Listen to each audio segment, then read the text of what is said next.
Arvien biežāk Jēkabpils pilsētas pašvaldības administratīvo strīdu komisijā nākas skatīt iedzīvotāju iesniegtās pretenzijas par viņuprāt netaisnīgi pašvaldības institūciju pieņemtajiem lēmumiem.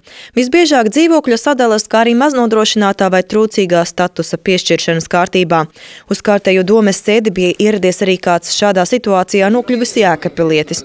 Viņš palicis bez darba piedāvājumiem savā arodā mežizstrādē, arī sieva pagājušajā pavasarī zaudēja darbu. Ģimene pirms pāris gadiem, kad abi vēl bija pelnītāji, no sociālās mājas Kaļķu ielā pārvācās uz dzīvi pašvaldības piešķirtajā dzīvoklī vienā no pilsētas mikrorajoniem, taču tur bija nepieciešams remonts.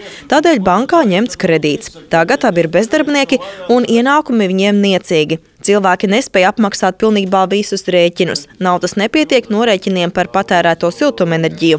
Cilvēki vērsās sociālajā pārvaldē ar lūgumu ģimenei piešķirt maznodrošinātās statusu.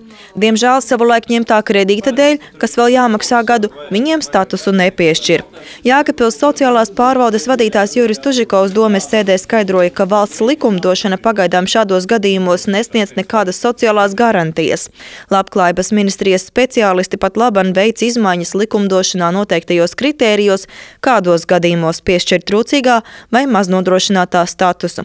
Iespējams, jau nākamās nedēļas sākumā situācija mainīsies un sociālo atbalstu varēs iegūt arī tie, kuru īpašumā ir nesen iegādāta automašīna, kuriem ir kredīta saistības, bet viņi kļuvuši par bezdarbniekiem, kuriem pēc dzīvojamās platības ir vēl kāds īpašums, piemēram, garāža.